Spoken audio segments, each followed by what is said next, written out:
Hi guys, இன்னொரு புது பஸ்க்கான நேரம். அண்ட் இந்த வாட்டி டிஎன்எஸ்டிசியில் கொண்டு வந்திருக்காங்க எக்கனாமி ஏசி சீட்ரு. கண்டிப்பாக வந்து எல்லாரும் பார்த்துருப்பீங்க, ட்ராவல் பண்ணியிருப்பீங்க. ஃபஸ்ட்டு BS4 டைமில் அப்படி கொண்டு வந்தாங்க. அதாவது எக்கனாமி ப்ரைஸில், கம்மியான ப்ரைஸில் மக்கள் வந்து ஏசியில் ட்ராவல் பண்ணணும் அப்படிங்கிறதுக்காக டிஎன்எஸ்டிசியில் அந்த மாதிரி பஸ்ஸை கொண்டு வந்தாங்க. BS4 டைமில் தான் ஃபஸ்ட்டு அதை இன்ட்ரடியூஸ் பண்ணாங்க. பட் அதுக்கப்புறம் பார்த்தீங்கன்னா BS6 வந்ததுக்கப்புறம் புது பஸ் எங்கடா, அதே வெரைட்டியில் புது பஸ் எங்கடான்னு பல நாட்களாக, பல வருஷங்களாக இழுப்பறியாகவே போயிட்டு இருந்துச்சு. அந்த பஸ் வருமா வராதா BS6லன்னு. பட் இப்போ ஃபைனலி கொண்டு வந்தாச்சு. BS6 economy AC seater brand new bus கொண்டு வந்திருக்காங்க. பில்ட் பண்ணி ஃபஸ்ட்டு கொடுத்தது யாருக்கு அப்படின்னு பார்த்தீங்கன்னா திருவண்ணாமலை டிப்போக்கு ஒதுக்கியிருக்காங்க. ஸோ திருவண்ணாமலை சென்னை ரூட்டில், இன்னும் பர்டிகுலராக சொல்லணும்னா திருவண்ணாமலையிலேருந்து கிளாம்பாக்கம் ரூட்டில் ஆப்ரேட் பண்ணுறாங்க. ஒரு 3-4 பஸ் ஒதுக்கியிருக்காங்க. பட் இப்போ எந்த பஸ்ஸும் புது பஸ் இங்கே நிற்கலை. இங்கே நிறையா திருவண்ணாமலை பஸ் இருக்குது. நார்மல் 3x2 டீலக்ஸ் இருக்குது, 2x2 சூப்பர் டீலக்ஸ் இருக்குது, புஷ்பேக் சீட்டோட இருக்கும்ல அந்த பஸ் இருக்குது. அடிக்கடி பஸ்ஸஸ் இருந்துக்கிட்டே தான் இருக்குது. ஃப்ரீக்வன்சி நிறையா இருக்குது திருவண்ணாமலைக்கு. ஆனால் நம்ம வெயிட் பண்ணுறது அந்த புது பஸ்க்காக. அங்கே கேட்டேன், இருக்கிற ஸ்டாஃப்ஸ் கிட்ட கேட்டேன். அவங்க சொன்னாங்க, வரும் தம்பி, காலைல கிளம்பி இருக்கும், இனிமேல் தான் வரும், வெயிட் பண்ணுங்க அப்படின்னு சொல்லியிருக்காங்க. ஸோ நம்ம வெயிட் பண்ண போகிறோம் புது பஸ்க்காக. ஏன்னா இன்றைக்கி அந்த புது பஸ் ஜேர்னி எப்படி இருக்குன்னு நம்ம பார்க்க போகிறோம். பழைய BS4 எக்கனாமி ஏசி சீட் இருக்கும், இப்போ புதுசாக கொண்டு வந்திருக்கக்கூடிய இந்த எக்கனாமி ஏசி சீட் இருக்கும். என்ன டிஃப்ரென்ஸு, ட்ராவல் பண்ணுறதுக்கு எப்படி இருக்குது, என்ன ஃபேர் சார்ஜ் பண்ணுறாங்க அப்படிங்கிறத இன்றைக்கி ட்ராவல் பண்ணி பார்க்க போகிறோம். கிளாம்பாக்கத்தில் ஆரம்பித்து திருவண்ணாமலை வரைக்கும் போகலாம் அப்படின்னு ஒரு ஐடியா இருக்குது. பட் அட்லீஸ்ட் செஞ்சி வரைக்குமாச்சும் நான் கவர் பண்ணிடுவேன். செஞ்சி திருவண்ணாமலை டவுட்ஃபுல்லாக இருக்குது எங்கே போகலாம்னு. ஸோ கண்டிப்பாக வந்து இன்றைக்கி ஒரு ட்ராவல் ரிவ்யூவாக பார்த்து எப்படி இருக்குன்னு பார்த்துடலாம். கிளாம்பாக்கம் பிளாட்ஃபார்ம் நம்பர் 7 தான் திருவண்ணாமலை பஸ்ஸஸ் கிளம்புறதுக்கான பிளாட்ஃபார்ம். நிறையா பஸ்ஸஸ் இருக்குங்க. கிளாம்பாக்கம் தான் மெயினாக ஆக்கிட்டாங்க திருவண்ணாமலைக்கு. கொஞ்ச நாளைக்கு பார்த்தீங்கன்னா கோயம்பேட்டிலேருந்து நிறைய பஸ்ஸஸ் கிளம்பிட்டு இருந்துச்சு திருவண்ணாமலைக்கு. பட் இப்போ வந்து கம்ப்ளீட்டாகவே கிளாம்பாக்கமாக மாற்றிட்டாங்க. ஏதோ 1-2 பஸ்ஸஸ் தான் கோயம்பேடு வரைக்கும் போகுது. அண்ட் இதை தாண்டி மாதவரம் வரைக்கும் போகிற பஸ்ஸஸ் நிறையா இருக்குது. இதோ இந்த பஸ்லாம் பாருங்கள், மாதவரத்துலேருந்து வருது. இங்கே ஒரு 5 மினிட்ஸ் ஹால்ட் போட்டு திருவண்ணாமலை கிளம்புறாங்க.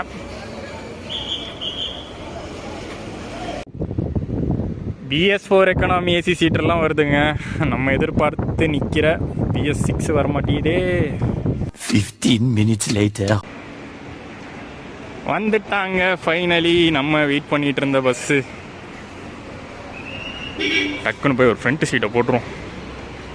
ஸோ இந்த ஆரஞ்சு லைவரி பஸ் தான் நம்ம புதுசாக எதிர்பார்த்துட்டு இருந்த BS6 Ashok Leyland BS6 economy AC seater. இன்றைக்கி இதில் ட்ராவல் பண்ண போகிறோம் செஞ்சி வரைக்கும். இங்கே கிளாம்பாக்கத்தில் ஆரம்பித்து செஞ்சி வரைக்கும் பயணம் பண்ணி ட்ராவல் எக்ஸ்பீரியன்ஸ் எப்படி இருக்குன்னு பார்க்க போகிறோம். இந்த புது எக்கனாமி ஏசி சீட்ரு என்னென்ன கம்ஃபர்ட்லாம் கொடுத்துருக்காங்க பேசஞ்சர்ஸ்க்கு, என்னென்ன மாதிரி ஃபெசிலிட்டிஸ்லாம் இருக்குது, எல்லாத்தையும் பார்த்துடலாம். ஸோ ஃபஸ்ட்டு நம்ம இன்டீரியர்ஸ் எப்படி இருக்குது அப்படிங்கிறத பார்க்க போகிறோம். எக்ஸ்டீரியர்ஸ் பற்றி அப்புறம் வந்து பார்ப்போம். ஏன்னா பேசஞ்சர்ஸ் வரத்துக்குள்ளே இன்டீரியர்ஸ்லாம் பார்த்துடலாம் என்னென்ன சேஞ்சஸ் கொடுத்துருக்காங்கன்னு. சிங்கிள் டோர் தான், பழைய பஸ் மாதிரியே சிங்கிள் டோர் தான் கொடுத்துருக்காங்க. இங்கே ஸ்டெப் லைட்டிங்லாம் இருக்குது, ஆனால் நைட் டைமில் தான் அது கரெக்டாக தெரியும். கீழே பார்த்தீங்கன்னா இந்த கேங் பாத்லேயும் லைட்டிங்ஸ்லாம் கொடுத்துருக்காங்க. 3+2 கான்ஃபிகரேஷன் பழைய பஸ்ஸில் எப்படி பார்த்தோமோ சீட்டிங் அரேஞ்ச்மெண்ட் அதே மாதிரி தான் கொடுத்துருக்காங்க. ஒரு டிஃப்ரென்ஸ் என்னென்னா சீட்டில் வந்து ஏசி வெண்ட்டு, தலைக்கு மேலே ஏசி வெண்ட்டு கொஞ்சம் எக்ஸ்ட்ராவாக கொடுத்துருக்காங்க. ஃபஸ்ட்டு இருந்த பஸ்ஸில் 2 ஏசி வெண்ட் தான் இருந்துச்சு. பட் இதில் எக்ஸ்ட்ராவாக 3வது ஏசி வெண்ட் கொடுத்துட்டாங்க. ஸோ இங்கே இருக்கிற பேசஞ்சராக இருந்தாலும் லைட்டாக டில்ட் பண்ணிக்கலாம். ஃபுல் அண்ட் ஃபுல் வராது, பட் லைட்டாக டில்ட் பண்ணி இந்த பேசஞ்சர்ஸ்க்கு வர மாதிரி பண்ணிக்கலாம். அண்ட் இப்போ கரெக்டாக பார்த்தீங்கன்னா ஏசி ஆன் பண்ணியிருக்காங்க. செம்ம சில்லுன்னு வருது புது பஸ்ஸில், அதனால் செம்ம சில்லுன்னு வருது. பட் இதே மாதிரி ஏசியை வந்து அப்படியே மெயின்டைன் பண்ணால் நல்லாயிருக்கும். ஏன்னா இப்போ பழசான BS4 எக்கனாமி ஏசி சீட்டர்ஸ்லாம் பார்த்தீங்கன்னா அந்த ஏசி கம்ப்ளைண்ட் நிறைய வருது. ப்ராப்பராக ஏசியை வர மாட்டேது உள்ளே போனால் அப்படின்னு வந்து நிறைய கம்ப்ளைண்ட்ஸ் வருது. BS6ல் புது பஸ்ஸில் அந்த மாதிரி இல்லாமல் லாங் ரனில் நல்லா மெயின்டைன் பண்ணணும். அண்ட் சீட்ஸ்லாம் பார்த்தீங்கன்னா இந்த வாட்டி வந்து ஒரு ஃபோம் ஃபினிஷ் சீட்ஸ் கொடுத்துருக்காங்க. எப்போவுமே கொடுக்கறது தான். இந்த ஒயிட் கவர்ஸோடு வந்திருக்கு. பட் இந்த கவரை ரிமூவ் பண்ணிட்டா அந்த ஒயிட் கலர் வந்து எப்படியும் அழுக்காக தான் போகுது.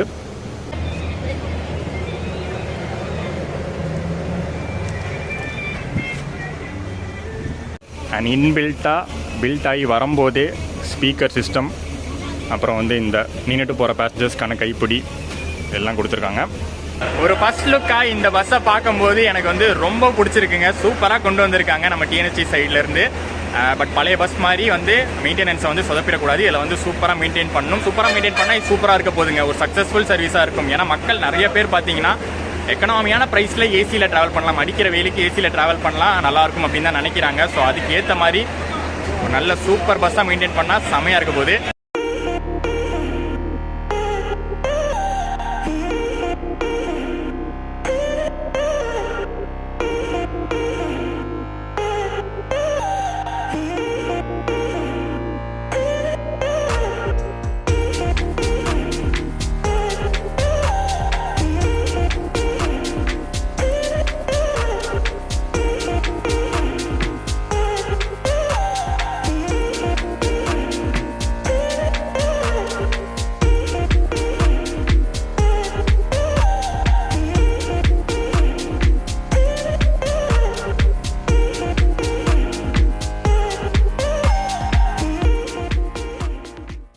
அண்ட் இங்கே வந்து பார்த்தீங்கன்னா ஸ்க்ரீன்ஸு அதுவுமே வந்து கரெக்டாக கொடுத்துட்டாங்க. போன வாட்டியும் இதே மாதிரி கிளாஸுக்கு வந்து ஸ்க்ரீன்ஸ்லாம் கொடுத்துருந்தாங்க. இந்த வாட்டி கொஞ்சம் கிளாஸ் பெருசாக இருக்கிற மாதிரி இருக்குங்க. போன வாட்டியோட கிளாஸ் வந்து பெருசாக இருக்கிற மாதிரி இருக்குது. பட் வெயில் டைமில் கண்டிப்பாக அந்த கண்ணாடி சுட தான் போகுது. ஏன்னா எந்த ஒரு லேமினேஷன்லாம் கொடுக்கல. டேரெக்டாக பார்த்தீங்கன்னா டிரான்ஸ்பரண்ட் கிளாஸஸ் தான் கொடுத்துருக்காங்க. ஏசி கூலிங் உள்ள நல்லா இருக்கிற பட்சத்தில் அது வந்து அட்ஜஸ்ட் ஆகிடும். பஸ்ஸு பாடி பார்க்கவே நல்லா ஃப்ரெஷ்ஷாக இருக்குல்ல. நேற்று தான் இனாகிரேட் பண்ணி வச்சுருக்காங்க. டிவிஎம் திருவண்ணாமலை டிப்போக்கு ஒதுக்கியிருக்காங்க. அண்ட் லாஸ்ட் டைம் BS4 டைப்பில் பார்த்தீங்கன்னா பாடி பெல்ட் வந்து நிறையா ஃபேக்ட்ரியிலேருந்து வந்துச்சு, நிறையா பாடி பெல்ட் கம்பெனிலேருந்து வந்துச்சு. பட் இந்த வாட்டி பர்டிகுலராக பிரகாஷ்க்கு மட்டுமே ஒதுக்கியிருக்காங்க. பிரகாஷ் வேகா டைப்பில் தான் இது பில்ட் ஆகி வந்திருக்கு. ஆக்சுவலி நைட் டைமில் எடுத்தால் இன்னும் சூப்பராக இருக்கும். ஏன்னா இங்கே கலர் கலராக போட்டிருக்காங்க பார்த்தீங்களா, அது எல்லாமே லைட்டிங்ஸ் தான். ஸோ நைட் டைமில் எடுக்கும்போது நல்லா பளிச்சுன்னு லைட்டிங்கோடு தெரியும். அண்ட் இந்த பஸ் பார்த்தீங்கன்னா ஒரு ஆன்லைன் புக்கிங் பஸ்ஸாக ஆப்ரேட் பண்ணுறாங்க. சென்னை டு திருவண்ணாமலை 12 மணி சர்வீஸ். கிளாம்பாக்கத்துலேருந்து மதியம் 12 மணி கிளம்பும். இப்போ நீங்கள் ஃப்ரேமில் 2 பஸ் பார்த்துட்டு இருக்கீங்க. 3x2 நான் AC deluxe, 3x2 AC coach. இந்த 2 பஸ்ஸுக்குமான ஃபேர் டிஃபரன்ஸ் பார்த்துடலாம். ரொம்ப பெருசாக இருக்காது. நான் கேட்கும் போதே எனக்கு ஆச்சரியமாக இருந்துச்சு. அந்த பஸ்ஸில் கிளாம்பாக்கம் டு திருவண்ணாமலை 150 ரூபா சார்ஜ் பண்ணுறாங்க. இந்த பஸ்ஸில் கிளாம்பாக்கம் டு திருவண்ணாமலை 180 ரூபா சார்ஜ் பண்ணுறாங்க. ஸோ டிஃபரன்ஸே பார்த்தீங்கன்னா 30 ரூபா தான் வருது. இங்கே கிளாம்பாக்கம்லேருந்து திருவண்ணாமலை ட்ராவல் டியூரேஷன் பார்த்தீங்கன்னா 4 மணி நேரம் ஆகும். ஸோ 4 மணி நேரம் நம்ம வந்து இந்த மாதிரி டைமில், மத்தியான டைமில் வெயிலில் ட்ராவல் பண்ணுறது கண்டிப்பாக வந்து கடுப்பாக தான் இருக்கும். ஜஸ்ட் ஒரு 30 ரூபா அதிகம் கொடுத்தா போதும். டீலக்ஸ்லேருந்து ஒரு 30 ரூபா அதிகமாக கொடுத்தா ஏசி பஸ்லேயே சூப்பராக சில்லுன்னு ட்ராவல் பண்ணிடலாம். இந்த புது லைவரி பார்க்க எப்படி இருக்குது, இந்த புது டிசைன், புது கலர் பார்க்க எப்படி இருக்குங்கிறத கீழே கமெண்ட்ஸை சொல்லுங்கள். BS6 வேரியண்ட்டில் வரும்போது கவர்மெண்ட் பஸ்ஸஸில் BS6 புது பஸ்ஸஸ் கொண்டு வரும்போது லைவரி மாற்றிடுறாங்க. பழைய BS4 மாதிரி கொண்டு வரது இல்லை. அது நம்ம SCTCலேருந்தே பார்த்துருக்கோம். SCTC, MTC எல்லாத்துலேயுமே லைவரி மாற்றிருக்காங்க. அதே மாதிரி தான் இந்த வாட்டி இந்த பஸ்க்கும் மாற்றிருக்காங்க. பழைய BS4 எக்கனாமி ஏசி சீட்ரு ஒரு ப்ளூ கலரில் இருந்துச்சு, ஒரு க்ரீனிஷ் ப்ளூ கலரில் இருந்துச்சு. இந்த வாட்டி BS6 கொண்டு வரும்போது ஆரஞ்சு கலர் ப்ளஸ் ஒரு violet black colour, sorry grey black colour கொண்டு வந்திருக்காங்க. இந்த ஆரஞ்சு கிரே பிளாக் இது வந்து எதை வந்து மேட்ச் பண்ணுது அப்படிங்கிறது வந்து கண்டிப்பாக உங்களுக்கு தெரிஞ்சிருக்கும்னு நினைக்கிறேன். வந்தே பாரத் ட்ரெயின்ஸு நான் வந்து எதையும் கம்பேர் பண்ணலை. இந்த சென்ட்ரல் கவர்மெண்ட், ஸ்டேட் கவர்மெண்ட்லாம் கம்பேர்லாம் பண்ணல. பட் இதை பார்த்த உடனே எனக்கு டக்குன்னு தோணுது. அதுதான் உங்களுக்குமே அது டக்குன்னு தோணியிருக்கும். நம்ம வந்தே பாரத் ட்ரெயின்ஸ் மாதிரியே இருக்குன்னு பார்க்க. முக்கியமாக ஹைலைட்டான விஷயம் என்னன்னா 180 ரூபாய் சார்ஜில் இந்த சர்வீஸை ப்ரொவைட் பண்ணுறாங்க TNSTC சைட்லேருந்து. இப்போதைக்கு திருவண்ணாமலை சென்னை ரூட்டில் மட்டும் இந்த புது பஸ் ஆப்ரேட் பண்ணியிருக்காங்க.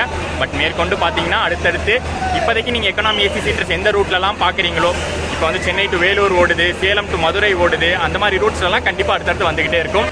அப்படி எல்லா ரூட்ஸில் வரும்போதும் ஃபேர் பார்த்தீங்கன்னா அதே தான் இருக்க போது, எந்த ஒரு சேஞ்சும் இல்லை. அந்த எக்கனாமி ப்ரைஸ்லேயே தான் ஏசி சர்வீஸை கொடுக்க போகிறாங்க. ஸோ எளிமையான மக்களும் ஏசி பயணம் பஸ்ஸில் பண்ணலாம் அப்படிங்கிறதுக்காக இன்ட்ரடியூஸ் பண்ணப்பட்டது. இன்றைக்கி வந்து புது பஸ்ஸாக வந்திருக்கு, சக்ஸஸ்ஃபுல்லாக மாறும்னு ஒரு நம்பிக்கை இருக்குது. ஸோ 12 மணி டைமிங் வண்டி. கரெக்டாக நம்ம கிளம்புறதுக்கு ஒரு 5 நிமிஷம் தான் இருக்குது. உள்ள இன்டீரியர்ஸும் பார்த்தீங்கன்னா நல்லா டெக்கரேட் பண்ணி தாங்க ஃபஸ்ட்டு சர்வீஸே கொண்டு வந்திருக்காங்க. ஸ்டீரிங்லாம் பாருங்களேன், ஒரு டூரிஸ்ட் பஸ் மாதிரி சூப்பராக அலங்காரம் பண்ணியிருக்காங்க. வெளியில் ஸ்டிக்கரிங்கும் நம்ம பார்த்துருப்போம், சூப்பராக இருக்குது. அண்ட் இந்த பலூன்லாம் கட்டி விட்டுருக்கிறதுக்கான ரீசன் நேற்று தான் இனாக்ரேஷன் பண்ணியிருக்கிறதுனால அதெல்லாம் பண்ணியிருக்காங்க. அண்ட் உள்ளே பார்த்தீங்கன்னா ஒரு டிஸ்பிளே சிஸ்டமும் இருக்குது. தமிழ்நாடு போக்குவரத்து கழகம்னு போட்டு திருவண்ணாமலை போகிற டெஸ்டினேஷன் பேர் போட்டுடுறாங்க. அண்ட் கைஸ், இன்னொரு முக்கியமான விஷயம் இந்த BS6ல் கொடுத்துருக்காங்க. ரியர் சென்சார் கொடுத்துருக்காங்க. மேலே பார்த்தீங்கன்னா ஒரு சின்ன கேமரா மாதிரி இருக்குல்ல, அது வந்து rear sensor, rear parking sensor. இப்போ வர BS6 பஸ்ஸஸ் எல்லாத்துலேயுமே இருக்குது. அண்ட் இந்த பஸ்லேயும் அதை கொடுத்துருக்காங்க. நான் ஃப்ரண்ட்டில் கேபினில் உட்காந்து அந்த சென்சார், அந்த கண்ட்ரோல் பற்றி நான் சொல்கிறேன்.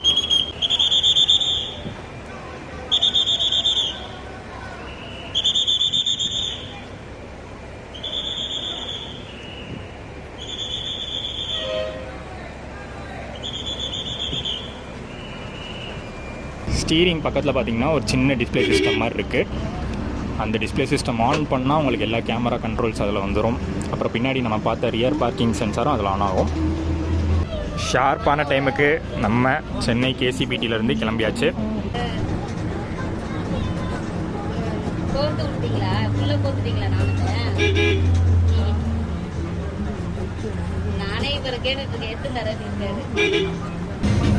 அண்ட் சார்ஜிங் பாயிண்ட்ஸும் பார்த்தீங்கன்னா கரெக்டாக கொடுத்துட்டாங்க. யூஎஸ்பி டைப்பில் ஒன்றும் சி டைப்பில் ஒன்றும் கொடுத்துட்டாங்க. பர்ஃபெக்டாகவே ஒர்க் ஆகுது. ஸோ நான் ஆல்ரெடி சொல்லியிருந்தேன் நம்ம செஞ்சி வரைக்கும் தான் இந்த பஸ்ஸில் ட்ராவல் பண்ணுறோன்னு. கிளாம்பாக்கம்லேருந்து செஞ்சி வரைக்கும் 135 ரூபா இந்த எக்கனாமி ஏசியில் சார்ஜ் பண்ணுறாங்க. பஸ் ட்ராவல் மட்டுமே போதும் அப்படின்னா நம்ம வந்து திருவண்ணாமலை வரைக்கும் ட்ராவல் பண்ணியிருக்கலாம். பட் செஞ்சியில் இறங்கிறதுக்கான மெயின் ரீசன் செஞ்சியில் ஒரு முக்கியமான இடத்த நம்ம பார்க்க போகிறோம். அண்ட் இந்த புதுசாக வந்திருக்கக்கூடிய எக்கனாமி ஏசியில் சீட்டிங் கெப்பாசிட்டி பார்த்தீங்கன்னா 54 பேசஞ்சர்ஸ் உட்காரலாம், plus 1 conductor plus 1 driver. And நம்ம கவர்மெண்ட் பஸ்ஸஸில் ஸ்பீட் லாக்கை பொறுத்த வரைக்கும் 80 ஸ்பீட் லாக் பண்ணிடுவாங்க. அது ஃபேக்ட்ரி ஃப்ரெஷ்ஷாக இருந்தாலும் சரி, இல்லை பழைய பஸ்ஸாக இருந்தாலும் சரி, 80 ஸ்பீட் லாக் தான். பட் அதுக்கு கீழே குறைக்க மாட்டாங்கன்னு நினைக்கிறேன். முக்கியமாக வந்து டிஎன்எஸ்டிசி விழுப்புரம் அதை பண்ண மாட்டாங்க. ஸோ மேக்ஸிமம் அந்த ஸ்பீடு 75 to 80 மெயின்டைன் பண்ணுறாங்களான்னு இன்னும் கொஞ்சம் ஹைவே போயிட்டோம். 200 ரோடெலாம் தாண்டினதுக்கப்புறம் தெரியும்.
இன்னொரு ஹைலைட்டான விஷயம் என்னென்னா, இன்ஜின் நல்லாவே டியூன் ஆகி வந்திருக்குன்னு நினைக்கிறேன். ஏன்னா அந்த கிருங்கிற சவுண்டெல்லாம் எதுவும் இல்லை. இன்ஜின் நாய்ஸ் கண்டிப்பாக இருக்குது தான். ஃப்ரண்ட் கேபினில் உட்காரும்போது அது கண்டிப்பாக நம்ம வந்து ஃபீல் பண்ணுவோம். பட் ரொம்ப இல்லை, எதிர்பார்த்த அளவுக்கு ரொம்ப இல்லை. லேலாண்ட் இன்ஜின் தான். லேலாண்ட் இன்ஜின் யூஸ்வலாகவே பார்த்தீங்கன்னா அந்த நாய்ஸ் அதிகமாக இருக்கும். பட் என்ன தான் வந்து ஆக்சிலரேஷன் ஜாஸ்தி கொடுத்தாலுமே கம்மியான நாய்ஸாக தான் இருக்குது. ஸோ மேபி டியூன் பண்ணி இன்ஜினை கொடுத்துருக்கலாம்.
ரெஸ்ட் ஸ்டாப்புக்கான நேரம் எப்போவுமே பார்த்தீங்கன்னா சென்னை திருவண்ணாமலை பஸ்ஸில் கண்டிப்பாக ஒரு ரெஸ்ட் ஸ்டாப் இருக்கும். அது வந்து இப்போ கரெக்டாக வந்து லஞ்ச் டைம் ஆகிடுச்சு, நமக்கு 12 மணிக்கு எடுத்ததுனால இப்போ டைம் வந்து பார்த்தீங்கன்னா 1:45 ஆகுது.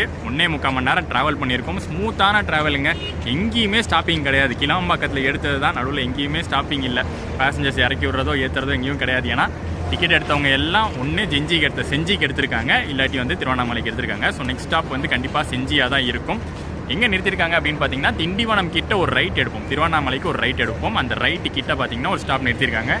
எல்லா டிஎன்எஸ்டிசி பஸ்ஸு, மோஸ்ட்லி திருவண்ணாமலை போகக்கூடிய பஸ்ஸு, சிதம்பரம் போகக்கூடிய பஸ்ஸு, நிறைய பஸ்ஸு இங்கே தான் நிறுத்தியிருக்காங்க. சாப்பிட்லாமா வேணாமான்னு யோசனையாக தான் இருக்குது. ஏன்னா வழக்கமாக நிறுத்தக்கூடிய அந்த ஆவரேஜான ஸ்டாப்பில் தான் நிறுத்தியிருக்காங்க. அந்த இலவச கழிப்பறைங்கிறது இங்கே தூரத்துலேருந்து பார்த்தாலே கன்றாவியாக தான் இருக்குது. நான் அந்த வார்த்தையை யூஸ் பண்ணுறேன்னு தப்பாக எடுத்துக்காதீங்க, பட் நிஜமாலே பார்க்குறதுக்கு அப்படி தான் இருக்குது. கிட்ட போகணுன்னு தோணும். வேறு வழி இல்லைங்க, டிரைவர் கண்டக்டருங்க சாப்பிட இங்கே தான் நிறுத்தி ஆகணும்னு கன்ஃபார்மாக சொல்லிடுவாங்க டிப்போவில். பாவம் அவங்க என்ன பண்ணுவாங்க, இங்கே நிறுத்தியே ஆகணுங்க. நிறுத்தலைன்னா அது வேறு ஒரு கம்ப்ளைண்ட்டாக போகும்.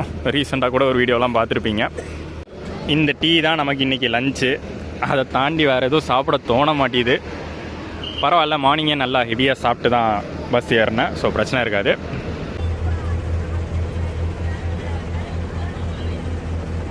டிரைவர் கேபின் சூப்பராக இருக்குல்ல, அதுக்கு மேலே பார்த்தீங்கன்னா டெக்கரேஷனும் பண்ணி வச்சுருக்காங்க. மோஸ்ட்டாக டிரைவிங்கில் இருக்கும்போது அந்த டோர் க்ளோஸ் பண்ணி தான் ஓட்டுறாரு, ஸோ ஏசி காற்று எதுவும் வெளில போகாமல் இருக்கிறதுக்கு. அதை தாண்டி மேலே ஒரு ஃபேனும் கொடுத்துருக்காங்க. ஸோ நல்லா சில்லுன்னு தான் இருக்கும். 26 இருக்குது டெம்பரேச்சரு, ஆனாலும் கூட நல்லாவே கூலிங் வருது. ஸோ இவ்வளோ நேரம் ரைடு எப்படி இருந்துச்சு அப்படிங்கிறத பற்றி பார்த்தோம்னா சூப்பரான கம்ஃபர்டபுளான ரைடு தாங்க கண்டிப்பாக. ஏன்னா டிஎன்எஸ்டிசி ஓட்டுற ஸ்பீடுக்கு 80 மேக்ஸிமம் போவாங்க அப்படின்னு நினச்சேன், பட் 70 தான் மேக்ஸிமம். 70 ஸ்பீடு தான் போகிறாங்க. அந்த ஸ்பீடில் ஹைவேல ஓட்டும் போது அப்படியே வந்து பொறுமையாக சூப்பராக நல்லா தூங்கலாம். உள்ளே இருக்கிற ஏசி சில்னஸ்க்கு நல்லாவே தூங்கலாம். ஸோ நீங்கள் வந்து டயர்டாக இருக்கீங்க, தூங்கிட்டே போகணும்னு நினச்சிங்க அப்படின்னா டே டைமில் முக்கியமாக நீங்கள் கண்டிப்பாக ப்ரிஃபர் பண்ணலாம். கம்ஃபர்டபுளாக இருக்குது. அந்த சீட்ஸும் பார்த்தீங்கன்னா நல்லா வந்து ப்ராடாக கொடுத்துருக்காங்க. நல்லா உட்கார்றதுக்கு நல்லா கம்ஃபர்டபுளாகவே இருக்குது. அண்ட் டைமிங்கும் பார்த்தீங்கன்னா மேக்ஸிமம் கீப் அப் பண்ணிடுவாங்க. என்னதான் ஒரு நார்மல் ஸ்பீடில் ஓட்டினாலும் நடுவில் வந்து எதுவும் ஸ்டாப்பிங்ஸ் பெருசாக கொடுக்கறது இல்லை. இந்த ரெஸ்ட் ஸ்டாப் தவிர இதுக்கு முன்னாடி நம்ம எங்கேயுமே நிப்பாட்டில் டேரெக்டாக அங்கேயே ஃபில் ஆகிடுச்சு. கிளாம்பாக்கத்திலே ஃபில் ஆகிடுச்சுன்னு வச்சுக்கோங்களேன். நடுவில் எங்கேயுமே போகிற வேலையே கிடையாது. நடுவில் கூட பார்த்துருப்பீங்க, மேல்மருவத்தூர் கூட போயிட்டு வரல, அதாவது அந்த ஸ்டாப்பிங்கில் கூட நிறுத்தி வரல, டேரெக்டாக ஸ்ட்ரெயிட்டாக கட் அடித்து வந்துட்டாங்க. இங்கே தான் வந்து நிறுத்தியிருக்காங்க. இதுக்கு அடுத்தும் பார்த்தீங்கன்னா அடுத்து செஞ்சு தான் நிறுத்த போகிறாங்க. ஸோ ஸ்டாப்பிங்ஸ் கம்மி பண்ணுறதுனால கம்மியான ஸ்பீடில் ஓட்டினாலும் டைமிங் மெயின்டைன் ஆகிடுது.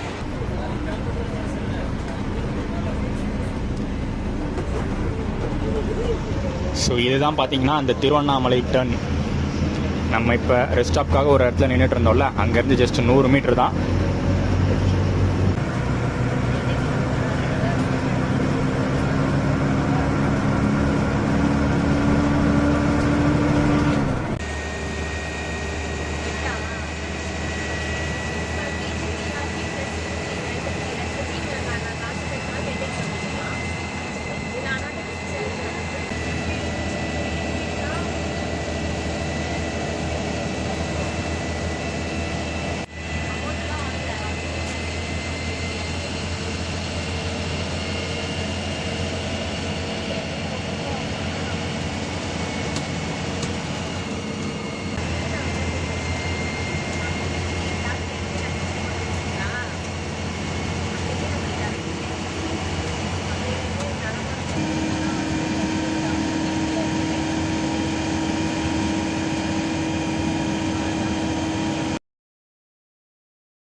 மேல்மலையனூர் அப்படிங்கிற ஒரு முக்கியமான கோயில் உங்கள் எல்லாருக்கும் தெரிஞ்சிருக்கும். அந்த கோயிலுக்கான ரைடு பார்த்தீங்கன்னா இங்கே செஞ்சி கிட்ட தான் கட் ஆகும். இப்போ ஒரு ரைடு கட் ஆகுதுல, இதுதான் மேல்மலையனூர் கட்டு.